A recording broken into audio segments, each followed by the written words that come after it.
All right, 3, 2. RuPaul Drag Race.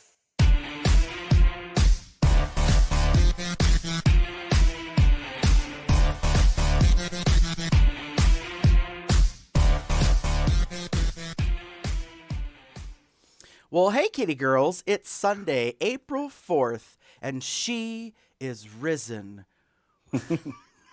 Anyways, that was a really inappropriate joke. That one was funny today. Oh, God bless you, Aunt Angelina Cook. Anyways, welcome to Comes Out Loud Drag Race Season 13, episode number 13. Do-do-do-do-do-do-do. Henny, I Shrunk the Drag Queens. Henny. Or so she thinks. Anyways. For those of you that don't know who we are, your fabulous co-host, I'm Gary, and over here is... Hello, everyone. It is Damon. Welcome to the weirdness. Yes, welcome to the show. And before we get into discussing this week's episode, we have some excitement.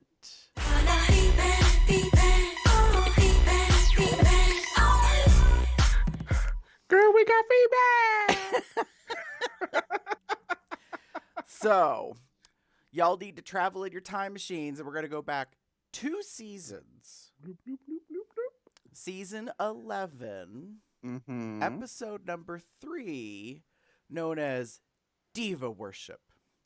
Now, for those that don't recall, this is the Nina West Sugarcane Scarlet Envy crowd. With the Mercedes Amon Diamond, Miss Vanjie, that whole clan. Evie Oddly, the winner. Evie Oddly was the winner. Yeah. That's the season. Brooklyn Heights. Yes. Yep. So that's our gang, and it's only 3 episodes into the season. It was 2 whole series ago. And somebody was watching us on YouTube, and they sent us some feedback. And so Michael Ewing said 2 things. First, if I were on Raja's team, I would choose Cher because of Chad Michaels, Madonna, or Lady Gaga. So those are the 3 divas that Michael was kind of throwing up. Because remember, in that episode, the main challenge was to create a televangelist show built around a diva. And everyone was supposed to be like totally enamored with this diva, walk, talk, breathe, for the diva. And It's Britney Bitch Network, led by Miss Nina West as the main host, did a fantastic job. And if you recall, Ross Matthews was directing. See, I watched it this afternoon. Good job. Look at you. So Ross Matthews is directing, and it's all live recorded. So there are no retakes, no second shots, no multiples of a funny line or anything. It is all just one take, bitch. As far as we know. Well, that's how it was treated. I mean, that's the way they kind of edited and showed it, so it makes sense. Because there is this problem with the one team. So Raja had picked, along with, the whole team collectively agreed to do Mariah. And if you recall, Miss RuPaul Charles kind of read them in the workroom because they didn't know much about Mariah. And she was like, who's your subject matter expert? Crickets. So, nothing kind of happens there. So they don't do all that well. And then Michael Ewing also said in feedback, RuPaul should have made them apologize to Mariah Carey for that performance. Oh.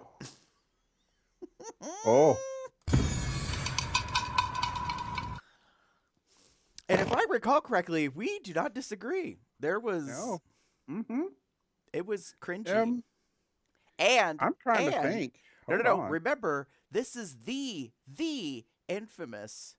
So the Britney gang, Nina wins with her on the runway. She had that mop helmet, mushroom head thing. Yeah. With the magic outfit. She wins, and her whole team is safe. So So they all shuffle to the back.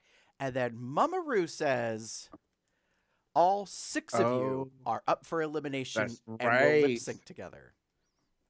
That's right. That's what I was thinking about. I was like, this was the episode that they had the bottom six all lip sync together, and I was like, this was it, right? And I had to think, and I had to think, and I was like, it's early enough. Yeah, this was it. Yes, yes, yes. Oh my. That was the most infamous one, and yes, they tried to do what they could. It was a hot mess on the stage. Mm-hmm. Yeah. Mm. So There you go. Well, there's that. yeah, so that's our feedback. So thank you very much, Michael. We appreciate it. And we're going to get Yes. into this particular week's episode because we are coming into the final laps of season 13. Yeah. We are now on episode 13. It is a sci-fi, like, comedy spoof from the films that were back in the 80s, which was about Honey, I Shrank the Kids. And then I think it's something like Honey, I Shrunk the Kids Again. I don't know, something like that. There was Honey, I Shrunk the Kids, and oh gosh, I think there I was like forget what this. 3 in There this was two series. or three. Yeah. Okay, you keep talking. I'm gonna research. So basically, this is the acting challenge, or I called it the acting challenge redux,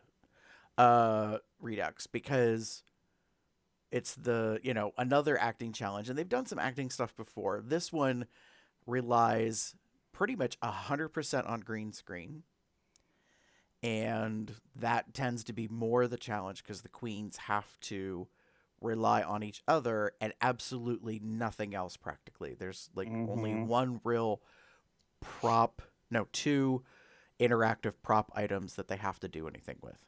Yeah. So yeah. Yes. So, for those that are wanted to know, it was a franchise, quote unquote. So they had Honey, I Shrunk the Kids. Then they had two sequels. Okay. Honey, I Blew Up the Kid, and then Honey, We Shrunk Ourselves, which I don't remember, and that's probably a good thing. And then they actually had a Honey, I Shrunk the Kids TV show. Of Yeah, course they did. of course they did. So yeah, Milk that cow, baby. Just uh huh. Milk, milk, milk, milk, milk, milk, milk, milk. so, put the pedal to the metal, cause what? Racers, start your engines, and may the best drag queen win. All right. Mm-hmm. So, Damon, what are your thoughts on the acting challenge? So my overall thoughts in this one is, you got to take risk. And that's kind of the very important thing that I think some of the queens needed to realize this episode. This is not this is the end. You are near the end. So, and obviously this was an acting challenge. This was all of you were pretty much not on even keel, but you all had a lot, you all had lines, you all had stuff that you needed to do. And this is kind of the moment to shine, but you can't really shine as yourself you can, but it's harder when you're acting. Mm-hmm. So take the meteor part, take the risk, take the part that you probably shouldn't have done that was kind of pointed in your direction, as opposed to taking the part that you feel is all you. Because what we're ultimately hearing and what we've heard in the past few weeks is the judges don't necessarily like predictability in a sense. Especially when they feel like they get the same thing Yeah. every single time. Yeah. Like, and I do agree with you. I think you have a really good perspective that this time around there are 5 of them about to become 4. Mm-hmm. And it becomes super obvious pretty quickly that they're based off of their personalities. Like how the script has been written, a little bit of how they are described as far as characters sort of matches, not 100%, but loosely, kind of recalls the actual queens that have to do the performing. Yeah. And so therein lies, the whole, do you go with what is you or do you go with something else?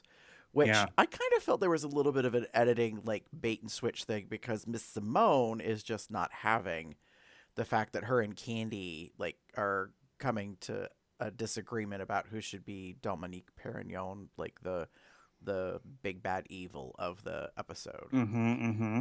Um, so, but it, Yeah. she ends up quote unquote giving in and being like, well, I'm just going to make it work. And I'm like, bitch, you should have said that from the beginning. But no, we got to fill it up with like 3 minutes of quote unquote drama because, y'all have to disagree about it and this, Mm-hmm. that, and the other thing. Okay, Yeah. whatever. Yeah. It was, and that's sort of my issue also with this is that like you listen. So again, in confessional, you hear Candy talking about how like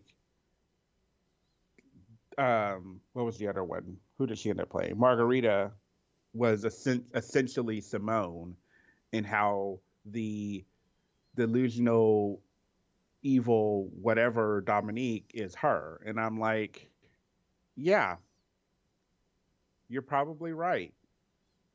But is that what you want to do? Mm, Do you want to present yourself and only yourself in an acting challenge? mm-hmm. Is that what you want to do? Because as we find out, um, but it's one of those things where again, the risk needs to, you will potentially reap the rewards, or you will, I would feel better personally. I understand like trying to stay in your comfort zone and try to do what you want that you know you could do and you're comfortable with. But at this point in the game, you can't because there's no safety. Mm-hmm. There's no safety. You are either winning this challenge or you're potentially leaving. Right. So, yeah. Right, because it was bound to become a 3-2 Mm-hmm. like end point. Three people, one person wins, two people are safe, and then two people are at the bottom. Like there's just the five of them. I mean, Mm-hmm. technically, it could have been one or two people win and everybody else is in the bottom, but Mm-hmm. it's a little unformat, like, or off, like the Yeah. template. Not that they can't be done. I mean, we were promised that there was gonna be lots of twists and turns this season, so one of those we'll be getting to later on. Mm-hmm. Yeah, no, just Mm-hmm. saying. What about you, Gary? I said it's about growth. I think it's pretty, on line with what you're talking about. Like, you need to show not only have you been listening to the judges and that you can take like the feedback, but that you apply it and change accordingly. Mm-hmm. So, like, what I found interesting was in the like not on the rehearsal, but in the well, yeah, kind of rehearsing. While they were recording, Candy wasn't delivering the evil laugh, or no, not the evil laugh, the response to being foiled as the evil person. Mm-hmm. In a way, I thought Michelle was just being an evil bitch, which actually I thought was funny, because she was like again, Mm-hmm. again. Like, and she just kept making her doing it over and over again. But to be fair, Candy kept screwing up the words. Like, she kept not getting the line right half the time. So Carson and Mm. Michelle were just like hammering her to get it out of her, which was interesting because that did come back in the feedback from the judges. The critique was that they had to really push her to get what they got. Mm-hmm. So yeah. Mm. Yeah. So, some people did kind of grow. Some people gave some different delivery, and were highly receptive and intuitive or innovative within the actual like acting, filming aspect. Like, we're willing to take risks, and importantly, like when they were told to do something, they went in the direction they were told to go. Yeah. Specifically, Gottmik. Yeah. So it is kind of it was a bit of a toss up for me because Rose was really good and they didn't Mm-hmm. have much feedback for her, which could sort of be a double edged sword because if you're okay and they don't really say anything, Yeah. then like, where do you go from there? Like, are you already achieving what is desired or perfection, or is there more to come from this? So, yeah, difficult to say. Good, yeah. So that being said, are you ready to move on to the next segment? Yes, let's. Okay. Come down, put the bass in your walk.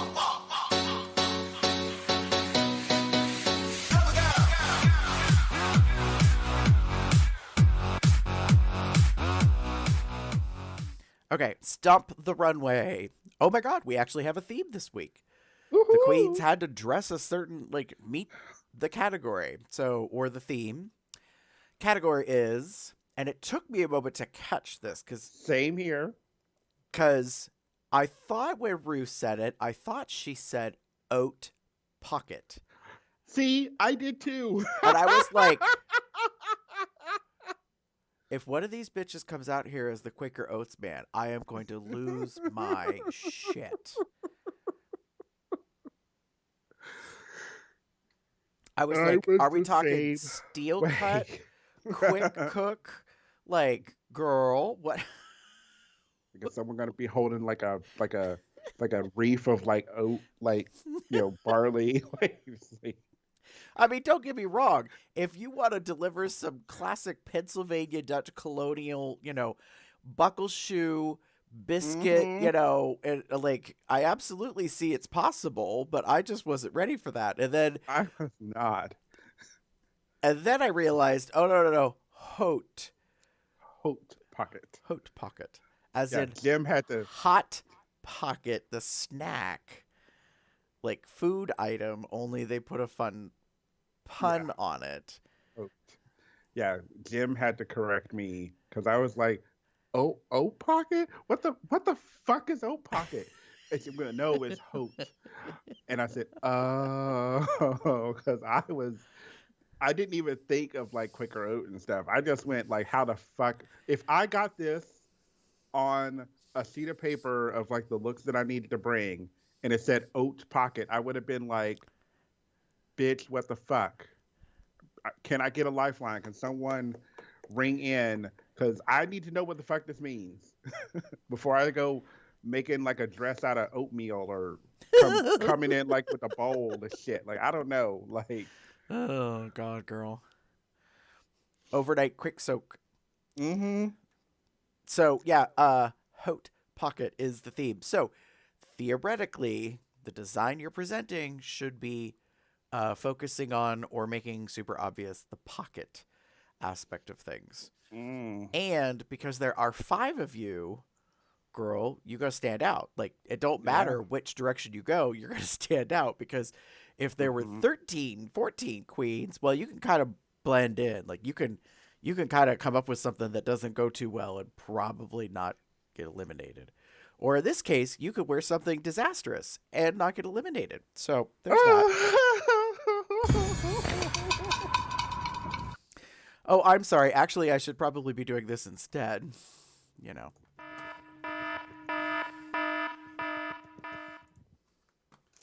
Oh. Yes. Okay. We'll get there. We will. Uh-huh. So anyways, Damon, what did you think of this week's runway category presentations? So I thought it was a cute idea, but what's in the pocket is what I wrote down. Because I got so many different ideas and concepts behind this that I kind of was like, ooh, it really went all over the place. I mean, Simone and the like Jean like look, like being an act, like almost literally like looking like she's in the pocket, like a doll in the pocket, and she's got the fucking like zipper, like this detail on the dress. Yeah, beautiful. I loved it. I loved that it was these big bell sleeve, bell sleeves, bell bottom jean kind of thing. It hit all the right spots. I love Rosé's, the kind of 60s mod, like very just like fun little design and clearly kind of pockety design on it, which kind of worked. That was, I think, about Wait. No. Okay. Yeah. Gottmik. Gottmik was clever. Mm-hmm. That's not something I would have thought of, but Mm-hmm. it works so well.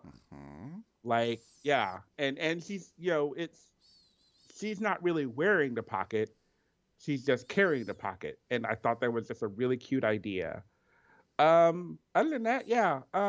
Uh um Olivia darling, I love you. I love you. But no. Um as I think uh DG Good said on Pit Stop, that's a bow. Like, and it's clearly like a bow design. Mm-hmm. It is not, I don't believe it is attached to your hips to where you would like these would be these big ass pockets that you'd have on the sides. Even then though, that's just a pocket. That's nothing like haute couture, like kind of I'm feeling like kind of Right. thing. You know, I know every um femme presenting female woman, femme presenting person that kills for dresses with pockets. Like they love like a dress with pockets. And so when you add it, they're like, oh my God. But like that's not what I wanted when we do a haute couture or haute, pocket like drag kind of thing. Right. If you had done like big ass pockets like going all the way down to your feet and like walked out like this and like maybe maybe pulling shit out as you like went along, that might have been fun. And Candy, um Would you like me to play it? sure, go for it. Mama, this is garbage. Yeah, yeah, yeah. um okay, so first off, it looks like something that you had already, Mm-hmm. like a rubber like suit that you then attach this something to it to give it this pocket look. Which might have been okay. However, how and what you use to attach this like pockety looking like squares to was atrocious. It did not work well. I don't know if it's because it didn't travel well. I don't know if maybe you didn't have time to put it back all together. Whatever it was, it looked like it looked to me like you had 2 minutes to put this together and this is what you came up with.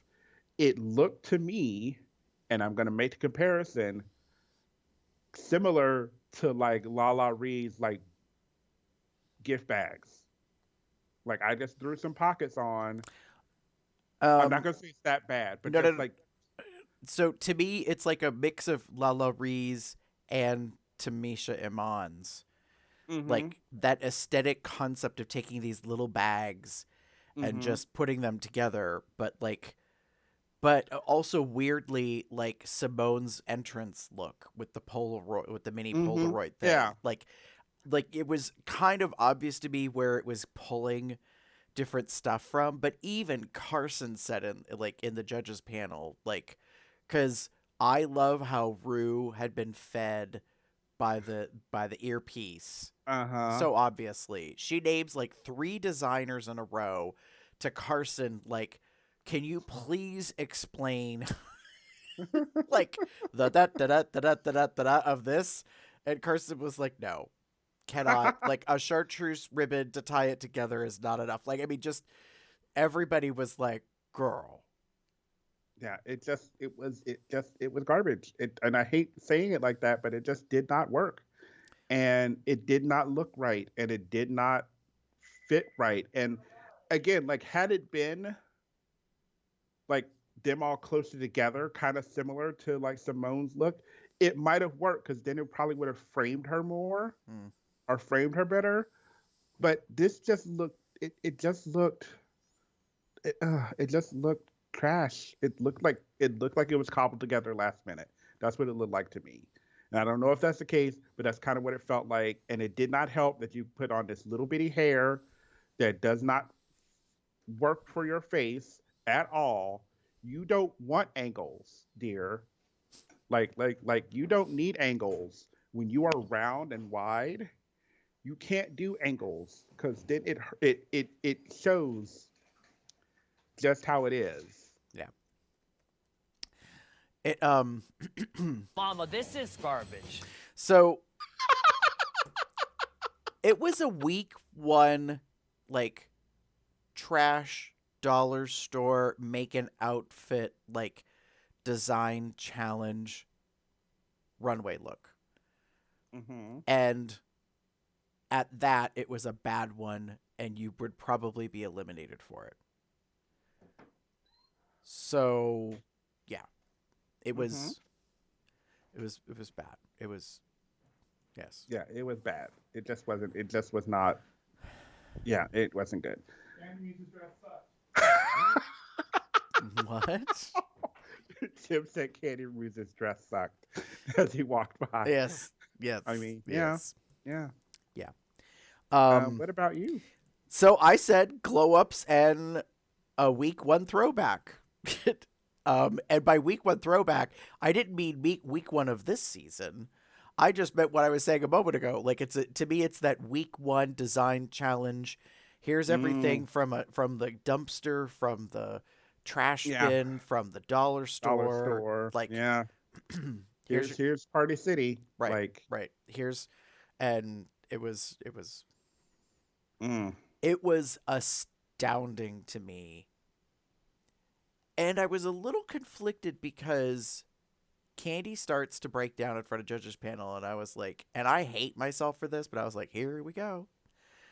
Here come the waterworks. Here comes I'm going to have an emotional moment to save myself. Like, and I think the reason why it irritated me so much is because Candy puts on such a wall, like a facade, about being this bougie, tough girl from New York that, like, never cracks and doesn't whatever.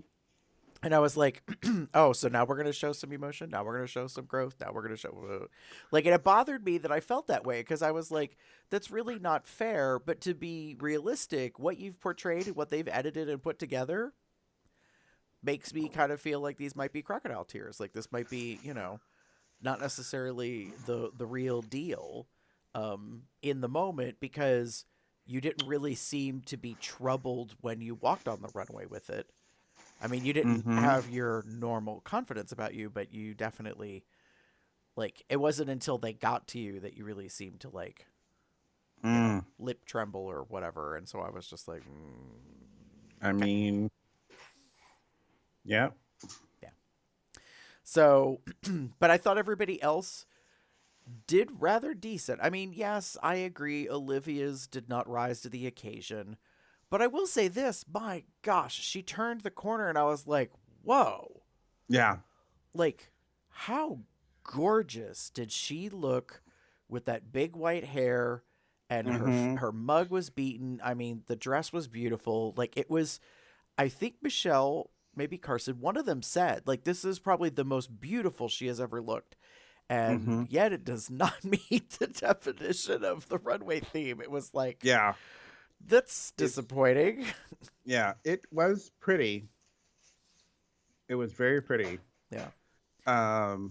Yeah. Would have made a better entrance look, honestly. Yeah.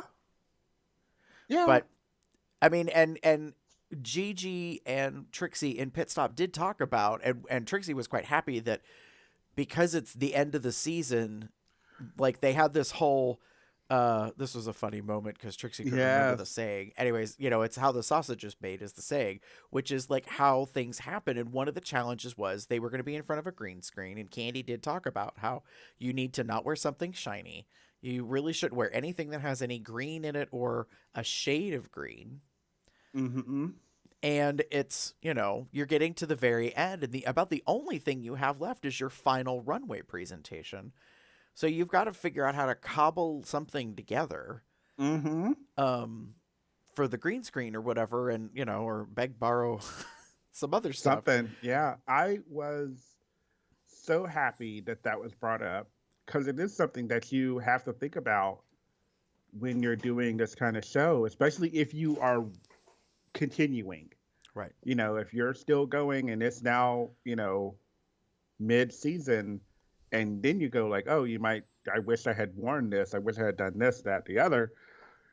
But when you get to the end or close to the end, knowing that, like, oh shit, like I can't do this because, like, this is it. Like, this is the, like, best drag or glamour puss, whatever, this is like that. Right. And then you kind of have to go around and feel like, I don't know what else to do. And I'm wondering if anyone made something. We didn't see it, but I'm always curious if anyone made anything. Well, given what they were wearing, I would say none of them made theirs, Yeah. except for probably Candy, Yeah. as far as the runway aspect goes. Yeah. So, yeah, I mean, it was challenging, Mm-hmm, to see, how it all came together, and that, yeah, you kind of have to have a thing. And, like, notably, they send you stuff more than what you actually need. Yeah. Like, so there's a couple, like, red herrings or false things intentionally in the list, and they don't tell you the exact name of the runway. They give you an idea of the aesthetic, like, overall concept. Like, Mm-hmm. pastels might really be about, infant or something. You know what I mean? Like, Mm-hmm. they can kind of play around. So Yeah.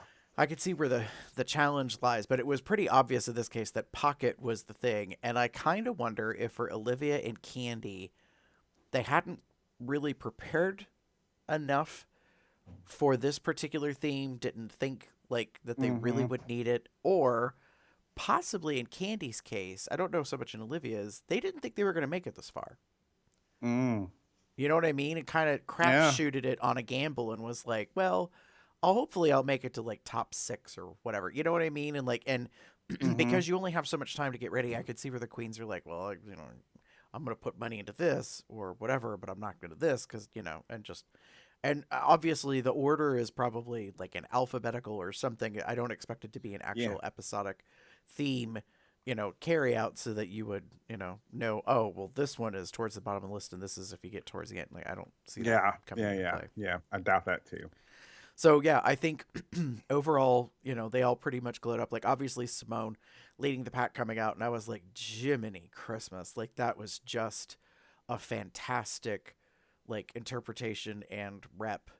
She just looks so good. And, but, again, a little bit of a challenge. Like, you need to be able to do that at the stage of the game. But she's already been a front runner, like, so far in the race.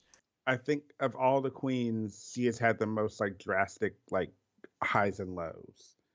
And she's been doing well, and that's great. But then, when she doesn't do well, she doesn't do well. So yeah. Hang on a second. I want to go look at. Did I save that? I might not have. Oh, dang. Someone made a nice tweet. Did I send it to you maybe? About the highs, lows, bottoms. The winner of who ends up being the top I don't know if 4. you sent it to me or not. Oop, that's a bear. I don't need that. I mean. Maybe I didn't. No, it doesn't look like it. Yes, you sent it to me. Oh, you I did? send it to me. Yeah. Okay. Hold on. Let's see if I can. Let me send it go back to you? here. I guess I No. can't. If I send it to you, then I should be able to find it real quick. Yeah.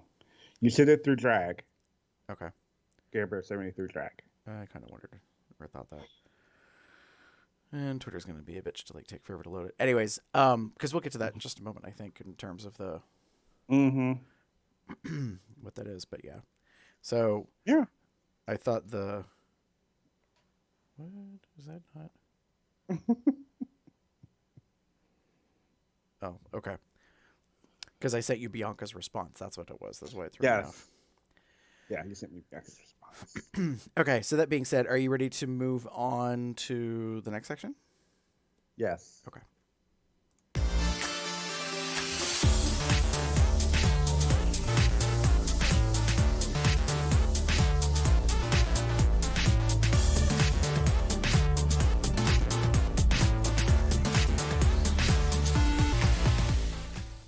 All right, honey. All right, it's time for snaps and eye rolls, the hits and the misses, the highs and the lows of the episode. So, Damon, who are you giving snaps to? I put down Rose Rising. Um, Okay. I was thoroughly impressed with her this episode.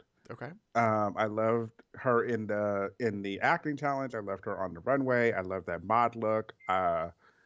I was a big fan of what we saw from her and the little story arcs that we got about how like she's kind of loosening up and letting go about a bit more, Mm-hmm. which is necessary at this stage in the game. Right.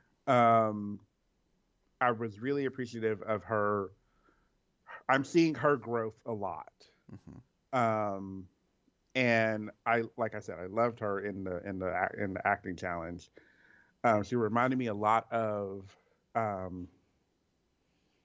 God, the name just left my head. Oh well, it'll probably come back in a minute. But like, Mm-hmm. just that fun, like, it reminded me a lot of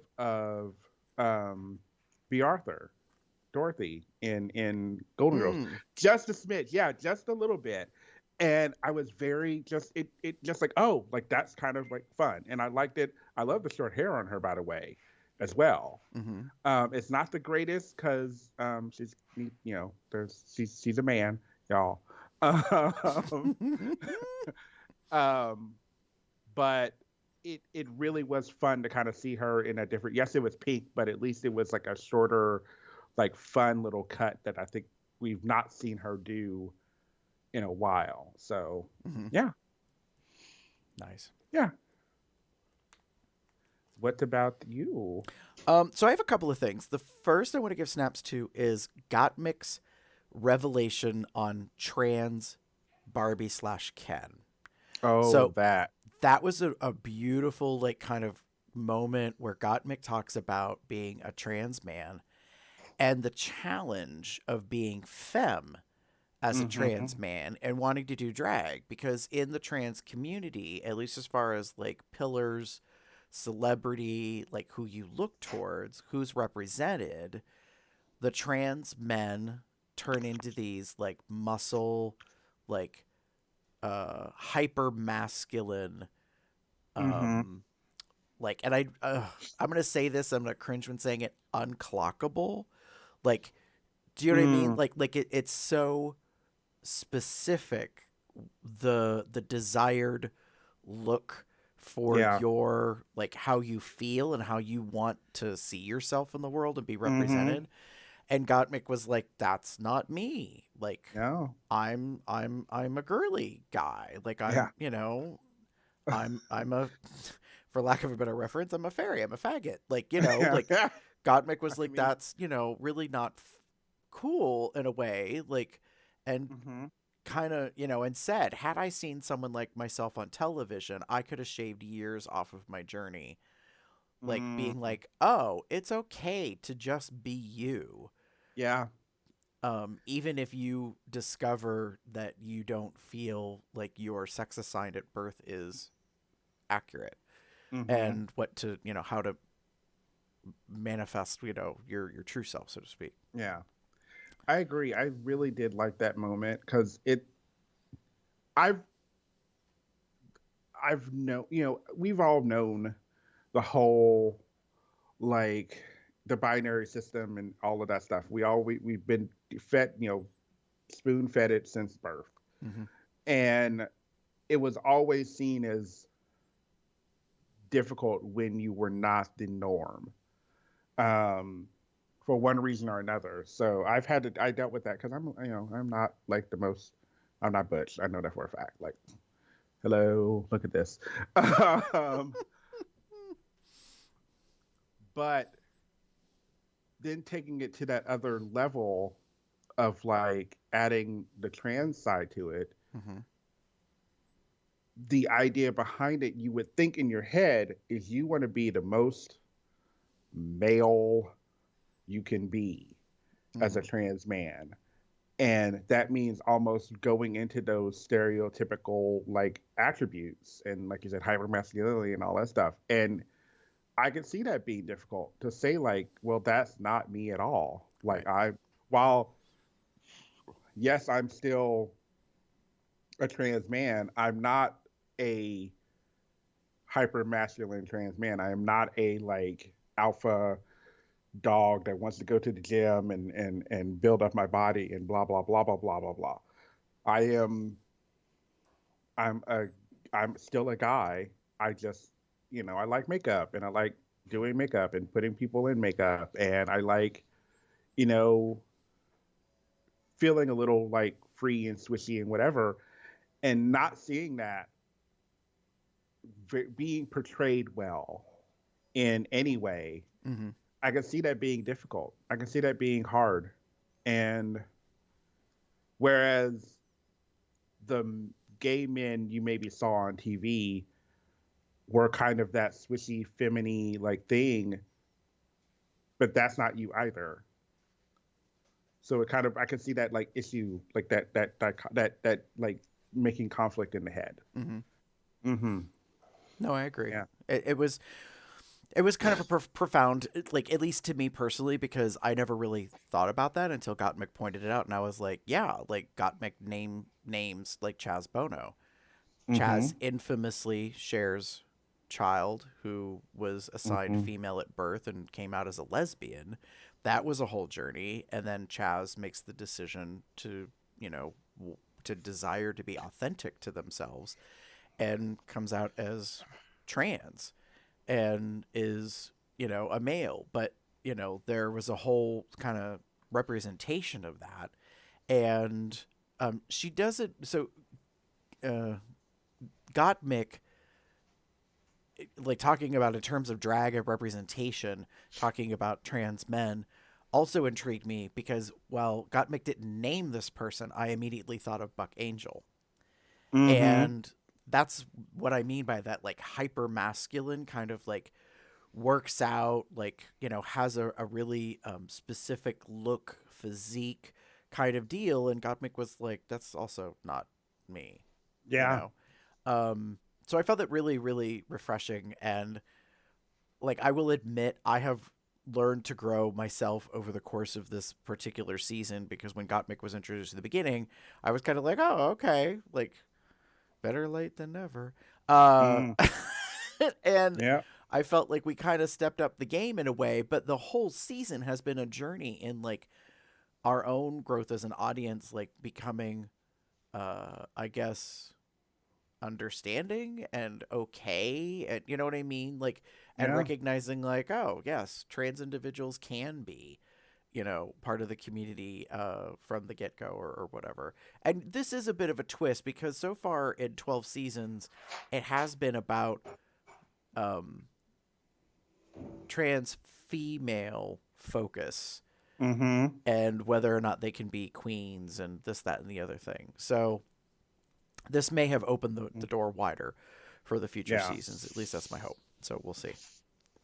My Yeah. second snaps are for the surprise and ever so pleasant cameo moment with Scarlett Johansson, the Black Widow. And I was like, what a beautiful tie-in, because no sooner than this episode aired, the last, I believe it's the last final Marvel trailer dropped for the Black Widow movie that is coming out July 9th. It will both be streaming on Disney Plus as a premiere access or in movie theaters. So no matter what, you bitches, we all have to pay for it if we want to see it.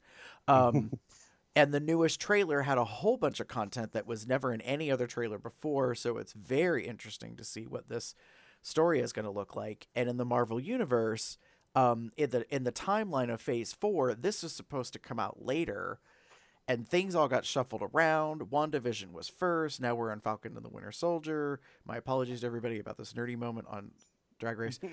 But like, so everything's totally out of order. So everyone's like trying to figure out like, what the hell? Like, where is this in the timeline? Like with the snap, the blip, the blah, blah, blah, blah, blah. Like they're just trying to figure all that crap out. Mm-hmm. So it is very interesting. So I love the fact that she's out there, but actually like, it wasn't so much that she was out there, because she was great. She was awesome. Yes. But my snaps are to the unexpected moment that her husband, who I did not know was her husband, Colin Yost from Saturday Night Live, pops his head in right at towards the end. And I was like, wait, what? I was like, I know that boy. Like, I recognize his face. Like, I'm like, that's like one of the like anchor funny dudes from Saturday Night Live. So then I went on, on the Google machine, and I was like, bitch, they've been engaged for 3 years and they got married last October in the pandemic. I totally missed all that somewhere. I was like, okay, what an interesting couple. She's been married, I think, twice before, has a child from her last marriage. And I hate to say this, but I was like, ooh, her previous 2 marriages, they lasted 3 years each. So, Colin, baby, you got to break the pattern. But and she's not super tiny, but she's only 5'3". Yeah. Because I was like, where are they in height? So I ended up being some snooping online, and apparently he's about 5'10", and she's about 5'3", and I was like, okay, so they got this, as a short person, hello, like that's kind of one of the things I pay attention to, So I just thought that was an awesome moment that she was doing this Zoom from home thing, which most likely would have been live in person on set if it hadn't been for the pandemic, for COVID-19. And Colin just pops his head in front of the camera off to the side, was like, "Da, da, da," like then pops back out. I was like, what in the hell? That was so awesome. So yes, this is what I'm giving snaps to, that not only did he get also the briefest of cameo, but I was like, wait a minute, they're together? Like, I was like, I completely missed all that. So what do you know? Drag Race caught me up on some pop culture, apparently. There you go. Celebrity stuff. So there's that. Mm-hmm. Are we ready to move on to our eye rolls? Yes. As soon as I close these windows. So Damon, your eye rolls are for predictability. Okay, so I want to say this real quick. I don't mean to interrupt you. Yeah. I have a feeling what you and I are going to be focusing on is the very end. So, yeah. Rosé wins for the 3rd time. Yay! Way to go, girl. Simone and Gottmik are safe, which ultimately leaves us with Olivia, not really surprised, and Candy. Because I don't think Olivia did all that great in the main acting challenge. Yep. She was just kind of delivering the same stuff she had before. She wasn't really growing or changing in any way, which was disappointing. Yeah. And we also got that famous last question of who should go home and why. Yes. So perhaps we should reenact that now. As Rue says, we have the question, and she goes down the line. Simone, who do you think should go home? Olivia, who do you think should go home?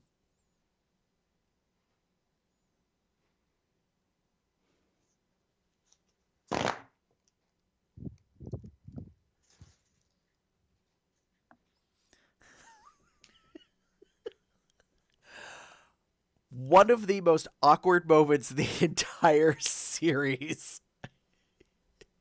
Because she just doesn't say anything for a while. Yeah. And then she says that she's not going to say herself, but she also doesn't feel comfortable saying anybody else. And then continues the silent treatment. Y'all. I mean,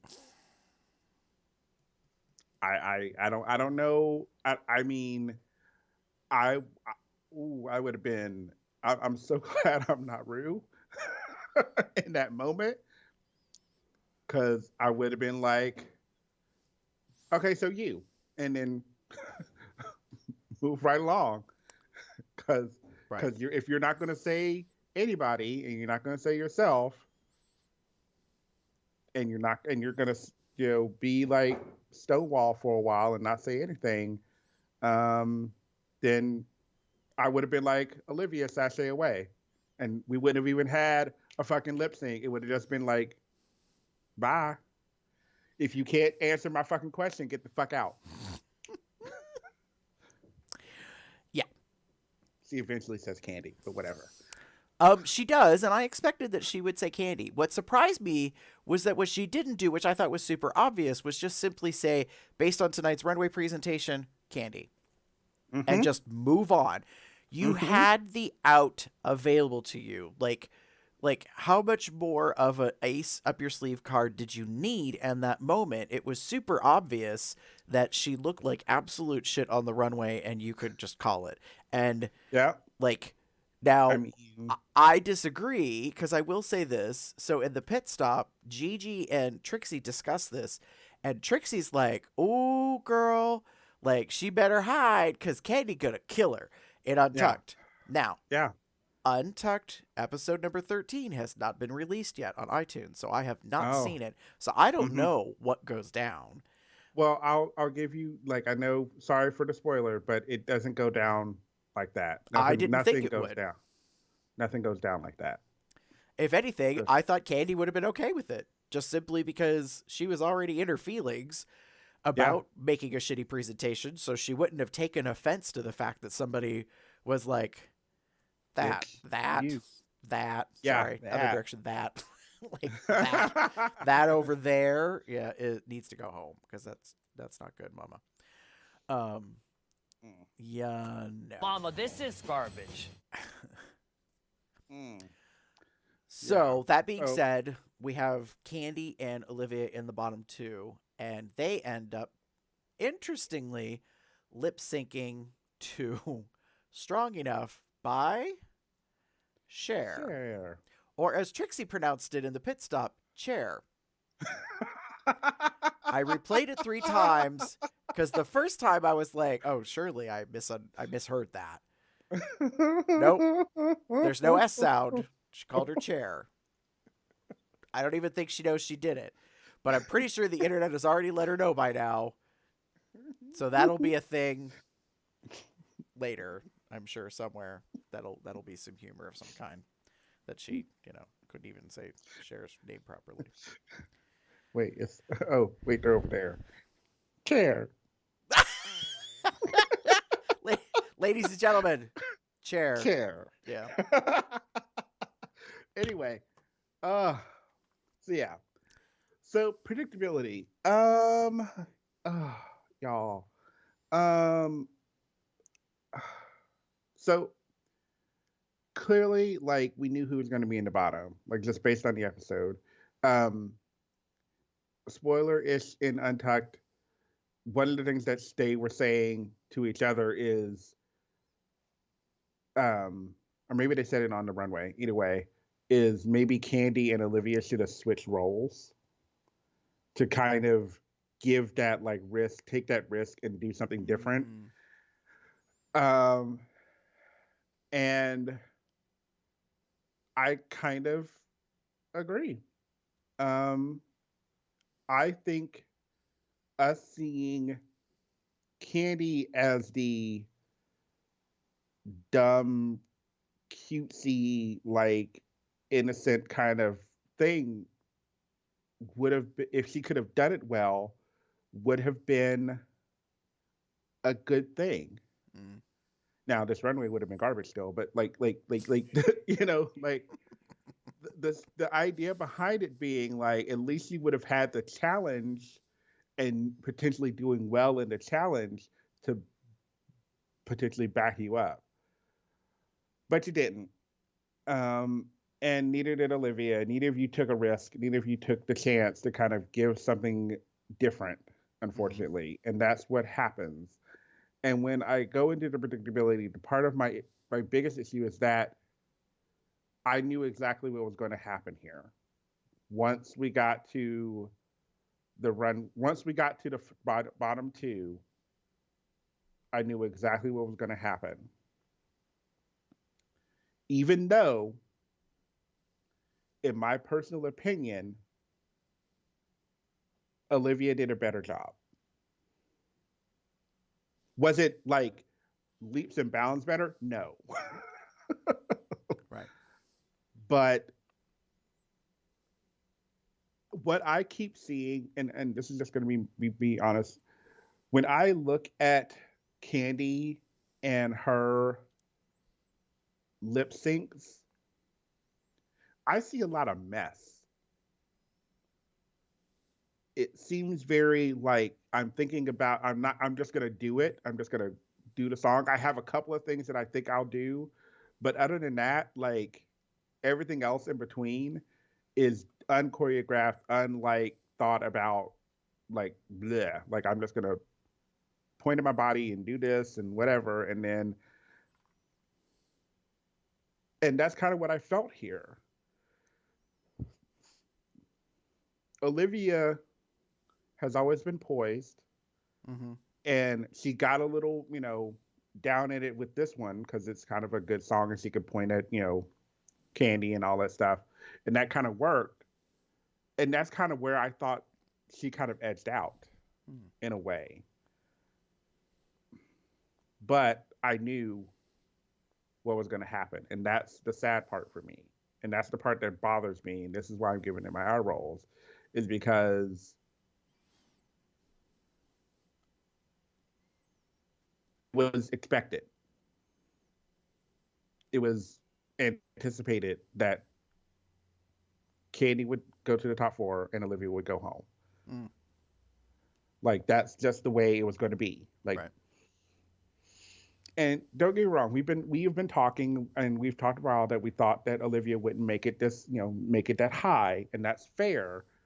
But a part of that, I hate to say it, also had to do with the fact that they have been pushing this narrative of Candy being unstoppable. And I'm tired, y'all. Mm. I know she's not going to win. We know it. Like if she wins, I will eat my crow and I will whatever. I don't think it's going to happen. I need something. I need something bigger than. I need a miracle of a change in her, like dramatically and drastically, for me to believe that she will win. And it has to be like within the next episode or two. And I don't think it's gonna happen. Like Yeah. it's just the way it is. So yeah, I'm kind of this predictableness is bothering me just a little bit. And don't get me wrong, I don't know who will win. I have some ideas and I have some thoughts, but of the other three that are in the top four, I would be okay with either of them winning.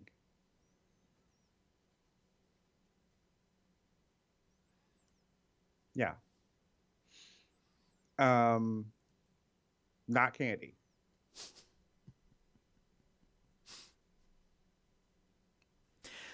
So, yeah, Gary. I'm gonna get to that in a moment. So I'm gonna go ahead and so what I wrote was the outcome. She's bound for All Stars. So what I mean by that is I'm talking about Olivia Lux. Like it's a shoo-in, I think, that she's gonna go to an All-Star season in the future. I don't know which one. Hopefully not the very next one. Because it's just too soon. I think she does have some more growth. Like that's one of the comments that her contestant sisters did say, that they felt she had more growing to do as a queen. And to be fair, it's going to be very difficult during this time with the pandemic. Like Yeah. If I were Olivia, I would hope that you could get gigs virtually.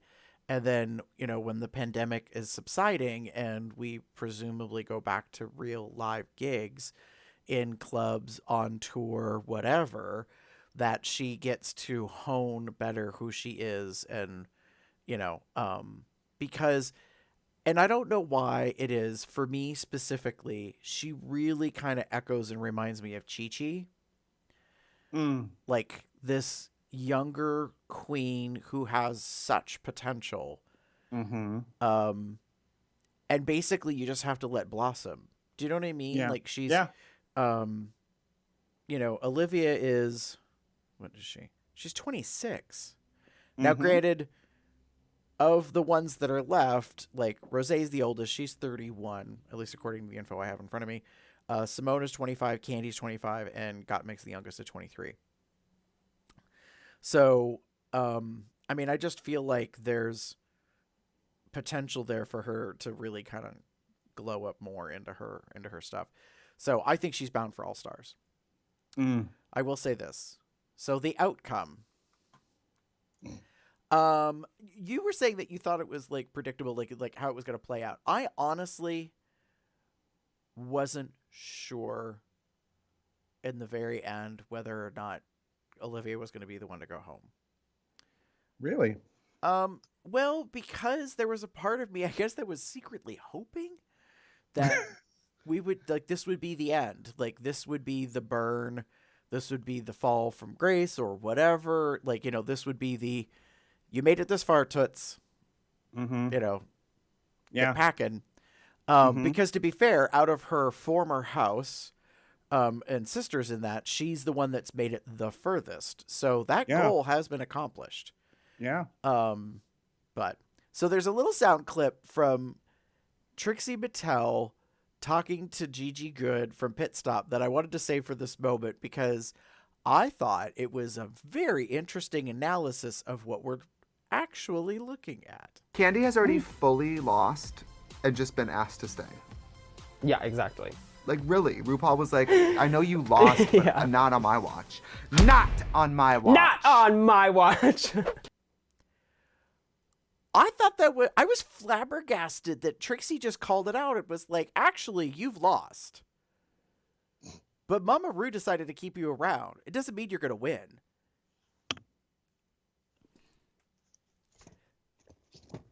Girl. Candy has already fully lost and just been asked to stay. I mean, it ain't wrong. Like. Thank you. I was like, it ain't wrong. for those of you that can't see what I'm doing, my brain is exploding. When Trixie called it out, it was like, oh. It's such a great little soundbite. Candy has already fully lost and just been asked to stay. You gotta keep playing that. I love Girl, it. it's like the most clear-headed commentary on this season that I think we've all lost sight of. Uh-huh. Trixie just flat out said it. Because the reality is, in that end of that episode, she was told to sashay away. And she started walking down the runway. And then Ru said that she could stay. And it's like, okay, so technically you've been eliminated. No one has made any guarantees that you're actually still fully competing for the crown. Oh, God. So I guess if there's a redeemable lesson from all of this, perhaps you are the court jester, Candy Muse. You are here for the entertainment factor alone, which is what we have been kind of complaining about most of the season, because you are like a alternate, candy version of Silky Nutmeg Ganache.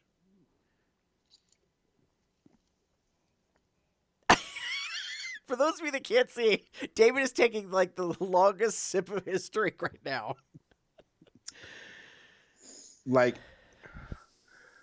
Y'all. It you're sitting here making too much sense, Gary. Like, Not me, honey. it is- It all goes to it- Trixie. The fact that she like, said that, like, I paused the pit stop recording. Actually, I paused it, then I played it another couple of seconds, and then I rewound it because it goes back like 10 or 15 seconds. I was like, wait, I got to hear that again. What did she just say? yeah, and it makes sense. Like, bitch, you ain't gonna win. Like, we've been saying it this whole time, and now we know why. Because you've already been eliminated. Candy has already fully lost and just been asked to stay. Yes! Like, It that took is- until that is- episode 13 to get the most clear-headed soundbite ever. I just wish we'd had it for like 2 or 3 past episodes, because, bitch, I've been Yeah. playing the hell out of it. Bitch, you already lost, but you're still here. Yeah. I mean, it makes so much sense, and I would have. I mean, sorry, y'all. I'm gonna do this. Like, this is the one of the images. If I can get it to there, we go. This is her.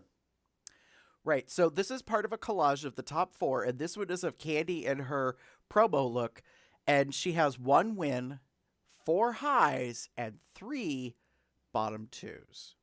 Mm-hmm. Like, and that was the key thing, is like, that was the comparison. So then if you go to Simone, she has 4 wins, 1 high, 2 bottoms. Like 2 bottom 2s. So this means Simone automatically outranks her in the course of the whole season. Mm-hmm. And then you end up with Rosé. Notably, she has 3 wins, 4 highs, 1 top 2, and only 1 low. Not a bottom 2, just 1 low. Mm-hmm. And then last but not least is Gottmik, who's also been a front runner. And in this case, we have 2 wins, 4 highs, 1 low. Yeah. So if you're going to make comparisons, technically, Rosé is kind of eking out over Gottmik. Mm-hmm. If the bottom 2s are anchors that like kind of shift you down in terms of like a point spread or whatever, not that that's a predictable nature of who wins. Yeah. Yeah. But We've talked about this before. right. If we were to go just based on this, we know who it would go 4th, Candy, 3rd, Simone, hate to say it, I know. 2nd, Gottmik, and 1st, Rosé. Like, if we were to just go by statistics alone. If you went by wins, like if you disregarded everything else, then technically it goes Candy, then Gottmik, then Rosé, then Simone. Simone, yeah.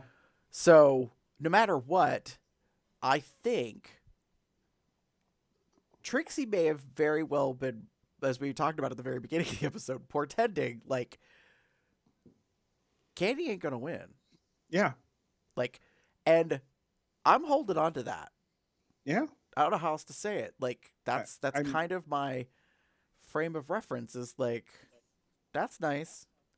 Like someone else who was loud and kind of annoying throughout their entire season, 2 seasons ago.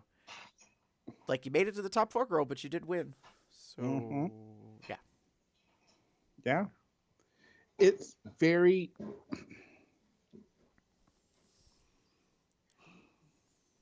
And again, I'm fine. Like, I with the 3 of the 4, the 3 that are left, I'm fine with one of them winning. Candy winning just doesn't make sense in my head, like, at all. Like, and I'm not trying to be negative, but that's just how it feels. Right. She's got a win under her belt. She has not really shown anything that gives me like faith in her as like America's Next Drag Superstar, Right. kind of moment. And I just don't understand what her winning would do. Right. That makes sense. And yes, there's a part of me that appreciates her, being very body positive and being very, sexy and what have you with regards to her shape and form. And that's very, admirable.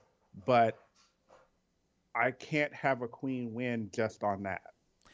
So here's my problem with the whole franchise over all these like seasons, at least the US base, I will say that, because I haven't watched any of the foreign ones really. I am growing very tired of big girls being loud, being obnoxious, being rude, like having to fight for their voice, but it consistently comes across in the edit or in the presentation that they bother us. Mm-hmm. So I think of like Eureka O'Hara, Mm-hmm. the Elephant Queen, very body positive, like, and has come out as non-binary and had been trans at one time in their past, like in their journey of discovering who they were. Like, but Eureka annoyed people because she was loud. Silky Mm-hmm. Nutmeg Ganache 2 seasons ago.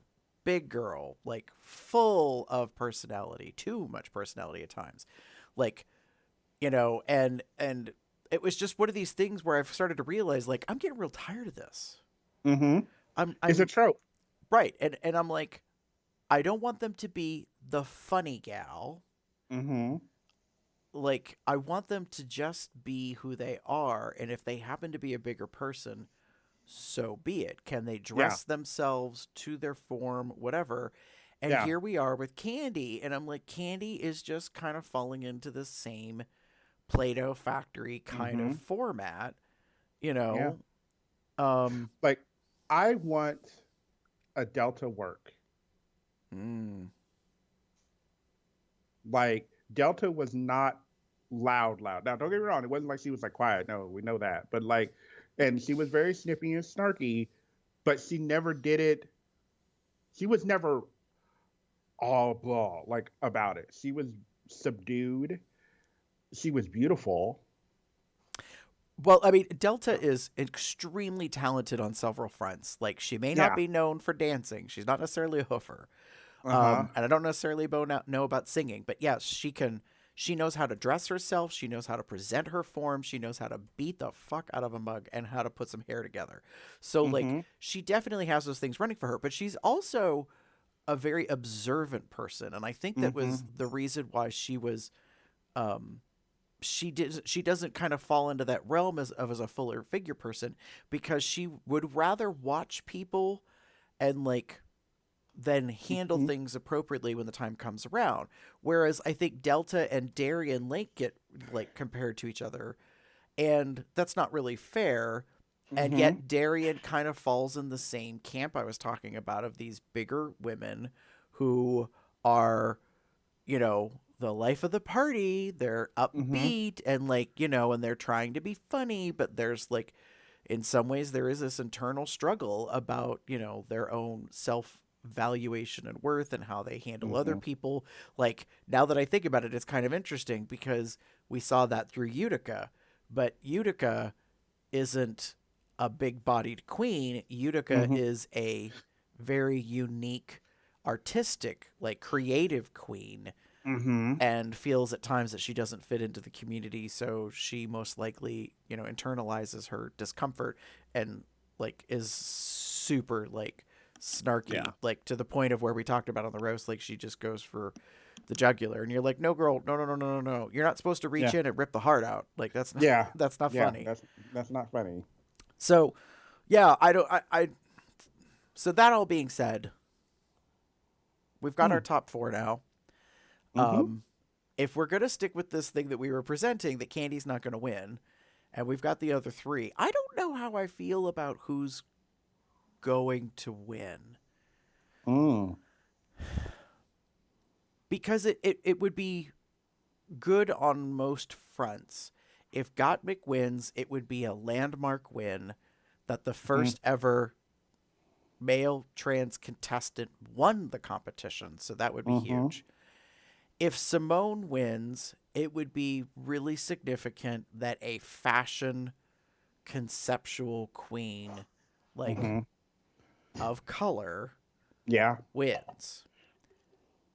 If Rosé wins, like, it kind of brings it back around to the well-rounded, talented queen who can sing, who can dance, who can be funny, who can act, like, and like knows themselves so well that they just have to navigate to the end. I don't like making this analogy, but she does remind me of Bianca, a New York queen who's whip smart, like knows how to talk on a microphone. You know what I mean? Like how to cut to the core of something, and yet at the same time, like lets you in a little bit to the inner shell kind of a deal. You know what I Yeah. mean? And so, Yeah. like, that's where I'm kind of like, I feel pretty equitable, I guess. I wouldn't be disappointed. The reality is you get this far. Like the world ahead of you, baby, is what you make of it. Like you're making it to the end, whether you win the 100,000 or not is I don't want to say a minor consequence, because really the truth is what you do with the platform after this like end of the season is going to determine next stuff. To be fair, like Gigi talked about with Trixie, like she knows nothing, like because of how things went with last season, and that she has no concept of what it's like to do a world tour. Like she hasn't had the ability to do the things that all the previous seasons pretty much did have available to them. So we're going to end up with this really interesting period, I think, through at least 2023, where we've got a couple of seasons that like we have queens, but we're not really sure of everything that happened. I mean, even Evie oddly admitted that like she was busy doing her year, and then that had to come to a screeching halt because of the pandemic. And like she suddenly just didn't go anywhere or do anything. And to be fair, she has a medical condition, so she probably, more so than maybe some others, needs to be more cautious. So, yeah. Yeah, it's very one of the things I've been saying, I think I want to say it again and again and again and again and again. I want there to be a break. I don't want there to be an immediate season 14, like right after this next year. Are an All Stars, 7? Where are we at? 6. Whatever. Yeah. So All Star 6 is coming up now. Well, it's coming soon. I find it very curious we haven't gotten a date. Yeah, don't get me wrong. So that's my thought too. I'm hoping against hope that the Paramount Plus stream of the new All Stars is gonna get held off. Like, because the way we're lining up, let's see, we just watched it on the 2nd, 9, 16, 13, 30. Yeah, like in theory, it's gonna wrap this month. Like season 13 will stop airing in the month of April, which is kind of early. Yeah. So I'm cool. Like, do we want to wait until Pride season and then like kick around All Stars and bring it up in June? Like that give us a month. Like, you know, or maybe wait for July. Like that might be a bit of a stretch to take 2 months off, but it might give us a breath. I don't know.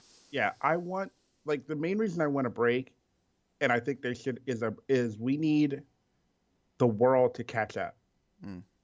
Like we've been watching these queens, like last year's, like I've been in my head, like we've been talking this, episode about season 11. I'm really, oh yeah, season 11, but that was 2 years ago. There was a season 12. There was a season 12, y'all. And those queens, unfortunately, didn't get any opportunity to really do a whole bunch after their season aired because of COVID. Now here we are, season 13. Their season's about to wrap up, like we said, hopefully this month. And those queens may not have a real opportunity to do much because of the pandemic. Right. So now we have 2 sets of of seasons, of regular seasons, and then right in the middle we've got the All Stars, which yes, they're All Stars. They've been doing this. They've been around the block a few times, but still, like, Shay has been doing a lot for herself, but like they didn't do any touring. They didn't do a whole lot of things here and there. I mean, maybe they did, but like it just wasn't the same. Right. And I think I talked about this an episode or two ago. Like, we need to give them time to like get out and celebrate and get the support of their communities, so that when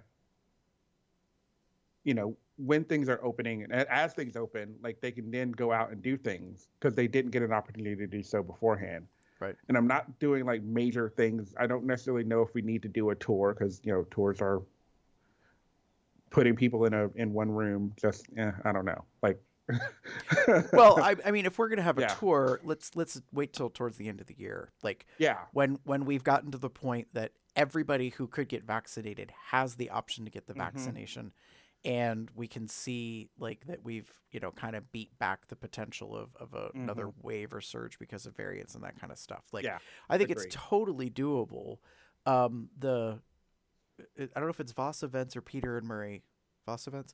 One of them is doing the drive and drag tour where they're going to like either stadiums or like drive-in theater. theaters, Yeah. like and so the queens are set up on a stage outdoors and they perform, and everybody kind of gets to stay in their car and watch. Like, so it's very doable. It just takes a lot of effort. Yeah. To kind of pull things together. So Yeah. yeah. And again, it's not been easy. And I think that's part of it for me. And what I would really honestly for truly want is some time, but so that they can get some time to celebrate and do what they need to do before we go into and throw in a whole bunch of new queens, doing another season and all of the other stuff. Like, the fact that we immediately crown a queen and then go into All Stars is sucky to begin with for me personally. Right. But that's been the thing. So I would prefer, let's celebrate her, whoever wins. Then, like you said, let's give it a couple of months, a month or two, maybe do All Stars. If you're going to put it on Paramount Plus, like throw that out there in like June, and then let that play out. And hopefully by then, fingers crossed, like things could be a little bit more open. And then you give it a year. So all of 2022, is let's celebrate these queens. The two All-Stars winners, the 2 seasons winners, the queens that have been on those seasons, et cetera, et cetera. And then maybe like fall 2022, we start up the whole thing again. Because I think we need to give the girls like that time. Right. I'm concerned for the fact that I think World of Wonder just won't let go of this speeding train that they've made. True. And there's a part of me that's like, children, you have all of these international flavors coming along. So, like, yeah, how about you focus on some of those? Like, focus on Spain, focus on Australia. Like, do these other things to give us time to circle back around to the US. Like, I don't really watch any of the international stuff. I'm kind of okay if that gets expanded, if that means we space out and we don't get America every 12 months and we get the regular, like, original series every 18 months or something. You know what I mean? Like, it's kind of what you're talking about. So Yeah. it remains to be seen what will come about. But this Friday the 9th is going to be episode 14. Presumably 15 will be the reunited and 16 will be the finale. So if that's the case, then the finale is either going to be on the 23rd or the 30th. of this month, unless something happens and they go further, but I don't know what that would be. So, but if you have ideas about everything that we've proposed or discussed, there's lots of ways you could let us know your thoughts. You could go to our blog. Our website is cubsoutloud.com, and you could leave a comment there. You could send us an email at cubsoutloud@gmail.com. You could also leave us a voicemail, and we would be happy to play it or not and just listen to it. To do that is to call 361-COLTALK. That's COL Talk, which is 265-8255. Online, you can pretty much find us anywhere. Just type in Facebook, Twitter, YouTube, one words, Cubs Out Loud. If you would like to know about the Telegram chat that we use for discussing Cubs Out Loud Drag Race, for those that are following along, you can go to tinyurl.com/telegram. That's TELEGRAM-COLDR and join the conversation over there. As our moratorium comes to an end now, because it's pretty much going on 48 hours since the episode aired. I have a funny feeling I know what some thoughts are going to be expressed. If you would like to know about our regular episodes of the series, when they're going to be recorded, live broadcasted to YouTube, you can go to our calendar, which real simply is a Google Calendar, but it's at tinyurl.com/CALENDAR-COL. That's calendar-COL. If you would like to support Cubs Out Loud, there's a couple ways you could do it. One thing you could do is you can go to Zazzle.com/CubsOutLoud. And there you could find several different items available. So Damon is holding up our Cubs Out Loud Drag Race coffee mug or tea mug, whichever you want to refer to it. It's the two-tone, so it has a pink handle with a matching interior for the mug itself, because everybody likes to look into something that big and gaping and see it be pink.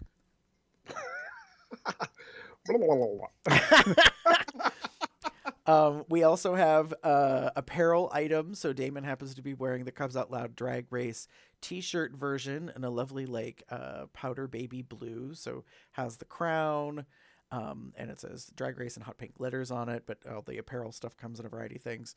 And I happen to have our Consent is My Foreplay bear version sweatshirt on today, even though it warmed up a little bit. I was feeling a little chill, so this was my thing I decided to wear today. So this is from the regular stuff, but there's lots of things on Zazzle.com you can check out. If you would like to be a supporter of us, you can also go to Patreon. That's patreon.com/CubsOutLoud. For as little as $1 a month, you get full access to the longer episodes, both video and audio versions. Cubs Out Loud Drag Race does have its own RSS feed, so if you want to listen to us as a podcast, you could find that easily enough in all your podcast players. Obviously, if you go to iTunes, you can rate us. You can subscribe anywhere that's out there. Leave us some lovely commentary. We would appreciate it. If you would just like to make a financial donation, you can do that too. We will take your tip. You go to paypal.me/CubsOutLoud, and you can make a one-time financial donation to us. Damon, if they would like to get in touch with you, where would they find you online? Muted. There we go. So you saw that, those curse words. If you wish to get in touch with me, you can find me on most sites as Theater Cub 79 or on Facebook. Or you can find me as pup_Umbra on Twitter. The Twitter is definitely not safe for work. It is a mix of drag and porn and drag and anime and porn and more porn. So, yeah. If you would like to get in touch with me, you can pretty much find me anywhere online as Gerber73, specifically when it comes to drag race or drag entertainment. You would go to Twitter, and it's GARBEAR73 DRAG. And with that, we're going to say adios to another episode. We will be back in a week to discuss episode 14. And yeah, we'll see what happens with the final four. Yeah. Top 4. I know.